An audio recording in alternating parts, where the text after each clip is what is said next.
22, 23 আৰু 24 জানুৱাৰী তিনিদিনীয়া বৰ্ণাঢ্য কাৰ্যসূচীৰে জাগিৰোডৰ ঐতিহাসিক জোনবিলৰ পাৰত অনুষ্ঠিত হ'ব গোভা দেউৰজাৰ জোনবিল মেলা। আৰু জোনবিল মেলাৰ প্ৰস্তুতি ইতিমধ্যে আৰম্ভ হৈছে। এই মুহূৰ্তত জোনবিলৰ পাৰত আছো আৰু আমি পৰিৱেশ দেখুৱাইছো এনেধৰণে জোনবিল মেলাৰ প্ৰস্তুতি ইতিমধ্যে আৰম্ভ হৈছে। আৰু যাৱতীয় যিসমূহ বিষয় যাৱতীয় যিসমূহ তেওঁলোকৰ প্ৰদৰ্শনীৰ বাবে ব্যৱস্থা কৰা হৈছে সেইসমূহ ইতিমধ্যে নিৰ্মাণ কৰি উলিওৱা হৈছে।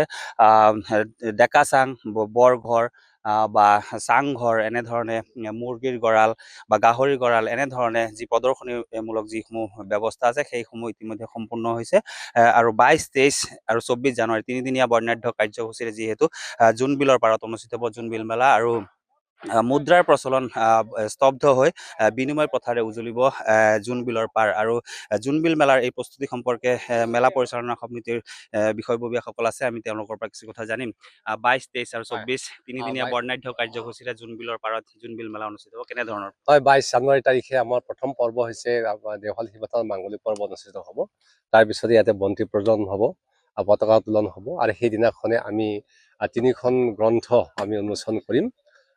তাৰ ছভেনিয়াৰখন আৰু মিণ্ডাই কিপ বুলি কয়, দেও বিচনী বুলি পেলাই এখন পুস্তিকা ওলাইছে, সেইখন আৰু এখন কিতাপ আমি সেইদিনাখন উন্মোচন কৰিম। তাৰপিছতে আমাৰ ইয়াতে আকৌ NEZCCৰ পৰা সাংস্কৃতিক অনুষ্ঠান আহিব, মিজোৰামৰ পৰা আহিব, আৰু বিভিন্ন মিচিং জনগোষ্ঠীৰ পৰা আহিব। এনেধৰণৰ সেইদিনাখন সাংস্কৃতিক অনুষ্ঠান অনুষ্ঠিত হ'ব। আৰু এইবাৰ আমি প্ৰাণৰ শিল্পী জুবিন গাৰ্গৰ শ্ৰদ্ধাঞ্জলি অনুষ্ঠান এটা আয়োজন কৰিছোঁ। সকলোকে ইয়াত আহিবৰ কাৰণেও আমি এইটো ব্যৱস্থা গ্ৰহণ কৰিছোঁ। আৰু ঠিক ডেৰ বজাৰ লগে লগে আমাৰ জোনবিল পাৰত গোভা ৰজাৰ প্ৰীতিভোজত আয়োজন কৰিছোঁ। সকলোকে আমি নিমন্ত্ৰণ জনাইছোঁ।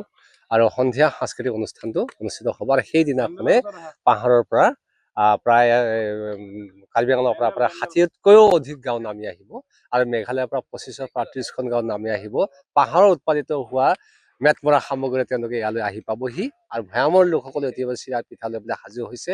গতিকে এই বিনিময় প্ৰথাটো নেক্সট দিনাখন অৰ্থাৎ 23 তাৰিখে শুক্ৰবাৰ দিনাখন অনুষ্ঠিত হ'ব 6 বজাৰ লগে লগে। আৰু সেই দিনাখনে এই ডিজিটেল ৱৰ্ল্ডৰ দিনতো যি মুদ্ৰা, সেই মুদ্ৰা সম্পূৰ্ণৰূপে ইয়াত ম্লান হ'ব। সেইটো এটা জোনবিল মেলাৰ আটাইতকৈ ডাঙৰ হেৰি।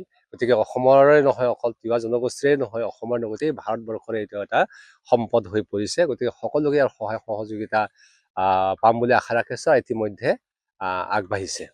আৰু সেইদিনাখনে আমাৰ জোনবিলত মাছ মাৰিব, খামৰেঙে বিলত মাছ মাৰিব, সেই পৰ্বটো অনুষ্ঠিত হ'ব। আৰু 23 তাৰিখেই ইয়াত দৰবাৰ অনুষ্ঠিত হ'ব। 22গৰাকী গোভা ৰজাৰ দৰবাৰ আহিব।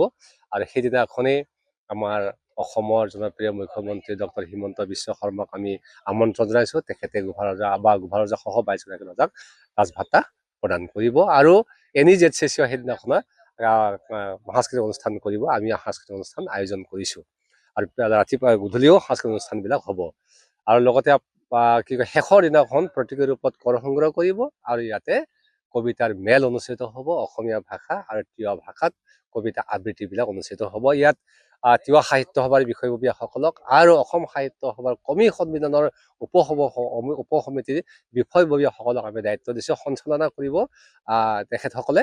আৰু এই জোনবিলত আমাৰ বিশেষভাৱে সহায় কৰিছে আমাৰ স্থানীয় বিধায়ক মন্ত্ৰী পীযুষ হাজৰিকাদেৱ, আৰু লগতে ৰমাকান্ত ডাঙৰীয়া, আৰু লগতে আমাৰ CM জীৱন চন্দ্ৰ কোঁৱৰ, আৰু আমাৰ ইতিমধ্যে তুলিৰাম আমাৰ CM কাৰ্বি আংলং স্বায়ত্তশাসিত পৰিষদ, তেখেতেও আমাক সহায়ৰ আশ্বাস এটা আগবঢ়াইছে। এনেধৰণৰ পাহাৰ ভৈয়ামৰ লোকৰ শ্ৰমদানৰ বিনিময়ত আমাৰ পৰম্পৰাগত এই জোনবিল মেলা অনুষ্ঠিত হ'ব, আৰু সকলোৱে পাৰ হ'ব বুলি আশা ৰাখিছোঁ। গতিকে জাতি ধৰ্ম বৰ্ণ নিৰ্বিশেষে সকলোকে সহায় সহযোগিতা আগবঢ়াই শান্তিপূৰ্ণভাৱে মেলা উপভোগ কৰিবলৈ আমি অনুৰোধ জনাইছোঁ। নিশ্চয় পাহাৰ ভৈয়ামৰ সম্প্ৰীতিৰ যি মেলা, সেই মেলা ইতিমধ্যে 22, 23 আৰু 24 জানুৱাৰী তিনিদিনীয়া বৰ্ণাঢ্য কাৰ্যসূচীৰে অনুষ্ঠিত হ'ব। আৰু ইতিমধ্যে মেলা যি প্ৰস্তুতি, সেই প্ৰস্তুতি আৰম্ভ হৈছে। আৰু প্ৰথম দিনাই দেওশাল শিৱথানত মাংগলিক পূজা অৰ্চনা, আৰু তাৰপিছতেই নামি আহিব পাহাৰৰ পৰা মামা মামীসকল। তেওঁলোকে লৈ আহিব তেওঁলোকৰ পাহাৰত উৎপাদিত কৃষিজাত সামগ্ৰীৰ মেটমৰা সম্ভাৰ। আৰু মেলাৰ দ্বিতীয় দিনা তেওঁলোকে বিনিময় প্ৰথাত অংশগ্ৰহণ কৰিব, আৰু পাহাৰৰ ভৈয়ামৰ লোকৰ লগত তেওঁলোকে চিৰা পিঠা সান্দহ আদি তেওঁলোকে বিনিময় কৰিব। আৰু এই মেলাত এইবাৰ যি ৰাজ দৰবাৰ অনুষ্ঠিত হ'ব, সেই ৰাজ দৰবাৰত মধ্য অসমৰ 22 গৰাকীকৈ তিৱা ৰজাক মুখ্যমন্ত্ৰীগৰাকীয়ে প্ৰদান কৰিব ৰাজ ভাট্টা। আৰু এনেধৰণে তৃতীয় দিনা বিভিন্ন কাৰ্যসূচী আছে। অৰমবিলত সমূহীয়া মৎস্য চিকাৰ, আৰু তাৰ পিছতেই যি মেলাথলীত যি কৰ সংগ্ৰহ, প্ৰতীকী ৰূপত যি কৰ সংগ্ৰহ, সেই কৰ সংগ্ৰহৰ পিছতেই সামৰণি পৰিব ঐতিহাসিক গোভা দেওৰজাৰ জোনবিল মেলা। আপুনি বিচৰা বাতৰি পাব কেৱল নিউজ 18 এপত। নিউজ 18 এপ ডাউনলোড কৰিবলৈ স্কেন কৰক এই QR কোড। গুগল প্লে ষ্টৰতো পাব এই নিউজ 18 এপ।